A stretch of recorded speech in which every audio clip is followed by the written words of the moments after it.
வணக்கங்க. இந்த வீடியோவில் நம்ம பார்க்கக்கூடிய டாபிக் என்ன அப்படின்னா, குரு புதனும் நம்பிக்கை துரோகமும். அதாவது உங்களுக்கு நம்பிக்கை துரோகம் ஏற்படுது அப்படின்னா 2 கிரகத்தினால மட்டும்தான் நம்பிக்கை துரோகம் ஏற்படும். 100% கேரண்டி. ஒன்று வந்து குரு, இன்னொன்று வந்து புதன். இந்த 2 கிரகத்தினால தான் நம்பிக்கை துரோகத்துக்கு ஆளாவீங்க.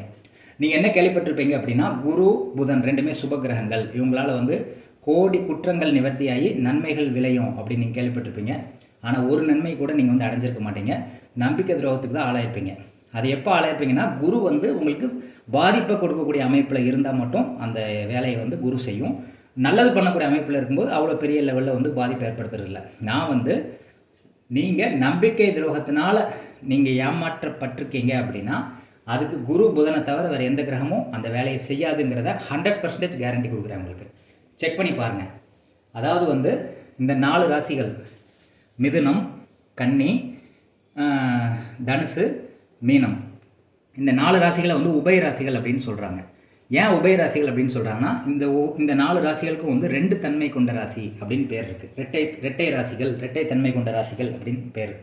அதனால தான் ஒரு ஆண் ஒரு பெண் இருக்கிற மாதிரி இருக்கும், இந்த 2 மீன் இருக்கிற மாதிரி இருக்கும். அந்த மாதிரி வந்து 4 எண்டில் உள்ள ராசிகள் வந்து ரெட்டை தன்மை கொண்ட ராசிகள். அதனுடைய அதிபதி பார்த்திங்கன்னா குருவும் புதனும் வருவாங்க. அது ஏன் அப்படி வச்சுருக்காங்க அப்படின்னா, மற்ற கிரகங்கள் வந்து ஒரு விஷயத்த இருக்குன்னா இருக்குது, இல்லைன்னா இல்லை அப்படிங்கிற மாதிரி சொல்லக்கூடிய பிளானட்ஸ், செவ்வாய் சனிங்கிறதுலாம். இந்த குருவோ புதனோ பார்த்தீங்கன்னா 2 விதமாக பேசக்கூடிய ஆளுங்க. இப்போ உதாரணத்துக்கு புதனுக்கு நீங்கள் யாரை சொல்வீங்க? மகாவிஷ்ணுவை தான் சொல்வீங்க. மகாவிஷ்ணு வந்து dual side, double role play பண்ணுற ஆள். துரியோதனன்ட்டையும் பேசுவார், அர்ஜுனன்ட்டையும் பேசுவார். 2 பேர்கிட்ட சண்டையை மூட்டி விட்டுட்டு இவர் நைஸ் எஸ்கேப் ஆயிடுவார். அப்போ நம்பிக்கை துரோகம் ஆளாக்கப்படக்கூடிய விஷயங்களை செய்யக்கூடியது வந்து இந்த புதன். குருவும் கிட்டத்தட்ட அதே மாதிரி வந்து நம்பிக்கை துரோகத்தை வந்து செய்யும். அதனால் நான் தப்பு சொல்லலை, அதனுடைய தன்மையை நான் சொல்கிறேன். புரியுதா உங்களுக்கு? குருவும் புதனும் இந்த மாதிரி செயல்படுது அப்படிங்கிற தன்மையை தான் நான் வந்து சொல்கிறேன். தப்பாகணும்னு நான் பேசலை. நீங்கள் கேள்விப்பட்டதுக்கு அப்படியே எதிர்மறையாக இருக்குங்க. அதை நீங்கள் ப்ராக்டிக்கலாக அப்ளை பண்ணி பார்த்தா தான் உங்களுக்கு தெரியும். யாருக்காவது வந்து நம்பிக்கை துரோகம் நடந்திருக்கு அப்படின்னா எடுத்து பாருங்கள் உங்கள் ஜாதகத்தை. எந்த டைமில் நம்பிக்கை துரோகம் நடந்திருக்குன்னு பார்த்தீங்கன்னா, ஒன்று குரு திசை குரு புத்தி அல்லது புதன் திசை புதன் புத்தி நடக்கும். இது நம்பர் 1. அவங்க திசா புத்தியில் இந்த நம்பிக்கை துரோகத்தை வந்து செய்வாங்க. நம்பர் 1. உபயராசியில் பிறந்தவங்களுக்கு இந்த நம்பிக்கை துரோகத்தினுடைய ரேஷியோ வந்து ஜாஸ்தி இருக்கும். யார் ஒருத்தவங்க வந்து மீன லக்னம், மிதுன லக்னம், கன்னி லக்னம், தனுசு லக்னத்தில் பிறந்திருக்காங்களோ அவங்களுக்கு இந்த நம்பிக்கை துரோகம் வந்து அதிகமாக நடக்கும். ஏன்னா புதனும் குருவும் வந்து பாதகாதிபதியாகவும் மார்காதிபதியாகவும் வருவாங்க இந்த 4 காரண ராசிக்கு. அதனால் நம்பிக்கை துரோகம் வந்து அதிகமாக நடக்கும். நம்ப வச்சு கழுத்திருப்பாங்க. அந்த இது கண்டிப்பாக நடக்கும் 100%. உபய ராசிகள், உபய லக்னங்களுக்கு. அடுத்து வேறு லக்னத்தில் பிறந்தாலும் இந்த வேறு கிரகம் வந்து மாரகாதிபதியாக வருதுன்னு வச்சுக்கோங்க. ஃபார் எக்ஸாம்பிள் விருச்சிக லக்னத்தை எடுத்துக்கோங்க. விருச்சிக லக்னத்துக்கு சனி வந்து மாரகாதிபதியாக வருவார். 3ஆம் அதிபதியும் 8ஆம் அதிபதியும் மாரகாதிபதியாக வரும். அது புதன் வர்றது வந்து உங்களுக்கு தெரியும். ஆனால் சனி வந்து மாரகாதிபதியாக வருது அப்படின்னா, இப்போ சனி வந்து எங்கே உட்காந்துருக்குன்னு பாருங்கள். குருனுடைய வீட்லேயோ புதனுடைய வீட்லேயோ சனி உட்காந்தா அது நம்பிக்கை துரோகம் பண்ணும். சனி திசையோ சனி புத்தியோ வரும்போது உங்களுக்கு நம்பிக்கை துரோகம் ஏற்படும். அது சனி பண்ணலை. சனி இருக்கக்கூடிய இடம் வந்து குருவனுடைய வீடோ புதனுடைய வீட்டிலோ இருக்கிறதுனால அந்த புதனுடைய தன்மையும் குருவனுடைய தன்மையும் அது இரட்டைப்படை ராசியில் இருக்கிறதுனால அது வெளிப்படுத்துது.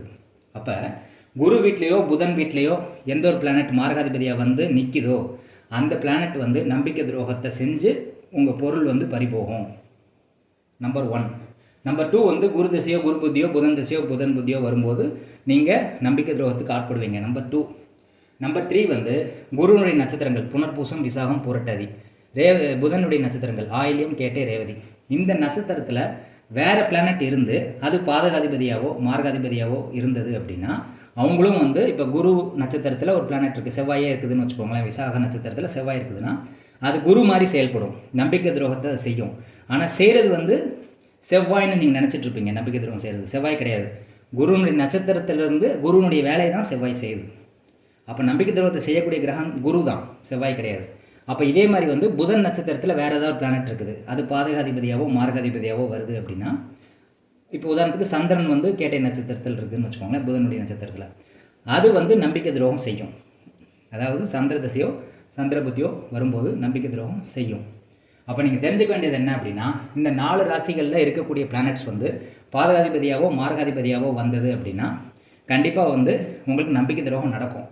அதனால தான் நான் உபய லக்னத்தில் பிறந்தவங்களுக்கு ரேஷியோ வந்து ஜாஸ்தி, நம்பிக்கை துரோகம் நடக்கக்கூடிய வாய்ப்புகள் ஜாஸ்தி. ஏன்னா அதனுடைய அதிபதியை பார்த்தீங்கன்னா குருவும் புதனும் வருவாங்க. இது நம்பர் 1. அடுத்து இந்த வீட்டில் வேறு பிளானட் இருந்து அதுவும் பாதகாதிபதியாவோ மாரகாதிபதியாவோ வருதுன்னு வச்சுக்கோங்க. புதன் வீட்டில் அல்லது குரு வீட்டில் வேறு பிளானட் இருக்குது. அது வந்து பாதகாதிபதி வேலையை வந்து குரு செய்யக்கூடிய பாதகாதிபதி வேலையை வந்து அந்த பிளானட் செய்யும். அதாவது குரு வீட்டில் இருக்கணும் அல்லது புதன் வீட்டில் வேறு பிளானட் இருந்து அது மாரகாதிபதியாக வரும்போது அந்த பிளானட் டைம் வரும்போதும் நம்பிக்கை துரோகம் நடக்கும். குரு நட்சத்திரத்திலையோ புதன் நட்சத்திரத்தையோ வேறு பிளானட் நின்று டைம் வரும்போது கண்டிப்பாக வந்து அந்த டைம்லேயும் நம்பிக்கை துரோகம் நடக்கும். இப்போ உங்கள் வாழ்க்கையில் வந்து எப்போல்லாம் நம்பிக்கை துரோகம் நடந்திருக்கு அப்படின்னு செக் பண்ணி பாருங்கள். கண்டிப்பாக வந்து புதன் நட்சத்திரத்திலையோ குரு நட்சத்திரத்திலோ அந்த பிளானட் இருக்கும், அல்லது குரு வீட்லேயோ புதன் வீட்லேயோ அந்த பிளானட் இருக்கும், அல்லது குரு திசை புதன் புத்தி, புதன் திசை குரு புத்தி, இந்த டைமில் வந்து நம்பிக்கை துரோகம் நடக்கும். இதை தாண்டி வேறு டைமில் வந்து நடக்கிறதுக்கு வாய்ப்பே கிடையாது. செக் பண்ணி பாருங்கள். நான் நிறைய ஜாதகத்தை செக் பண்ணிட்டு தான் சொல்கிறேன். நான் 100% கேரண்டி கொடுக்குறேன். நம்பிக்கை துரோகம் நடக்குது அப்படின்னா இந்த 2 பிளானட்டினுடைய அனுமதி இல்லாமல் நம்பிக்கை துரோகம் நடக்காது. சரி, இப்போ குரு வந்து பாதகாதிபதியாவோ மாரகாதிபதியாவோ வந்து அது பார்க்குதுன்னு வச்சுக்கோங்களேன். அந்த இடத்துக்கும் அந்த பாதிப்பை கொடுக்கும். எந்த இடத்த குரு பார்க்குதோ அந்த இடத்துக்கும் வந்து குரு வந்து பாதகத்தன்மையை கொடுக்கும். நம்பிக்கை துரோகம் வந்து இந்த வீட்டு வழியாகவும் குரு வந்து செய்யும் அப்படிங்கிறத நீங்கள் மறந்துடக்கூடாது. அப்போ எந்தெந்த வழியாக வந்து நம்பிக்கை துரோகம் நடக்கும் அப்படின்னா, குரு வீட்டில் இருக்கக்கூடிய பிளானட்ஸ் வந்து புதன் வீட்டில் இருக்கக்கூடிய பிளானட்ஸ் வந்து நம்பிக்கை துரோகம் பண்ணும் அதனுடைய தசாபுத்தி வரும்போது. குரு நட்சத்திரத்திலோ புதன் நட்சத்திரத்திலோ வேற ஒரு பிளானட் இருந்தால் அந்த பிளானட்டினுடைய டைம் வரும்போதோ புத்தி வரும்போதோ நம்பிக்கை துரோகம் நடக்கும். இது போக குரு திசை குரு புத்தி, புதன் திசை புதன் புத்தி டைம் வரும்போது நம்பிக்கை துரோகம் நடக்கும்.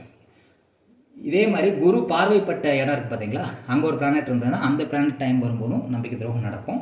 இந்த குரு புதன் கனெக்ஷன் இல்லாத ஒரு பிளானட் வந்து நம்பிக்கை துரோகம் செய்யாது.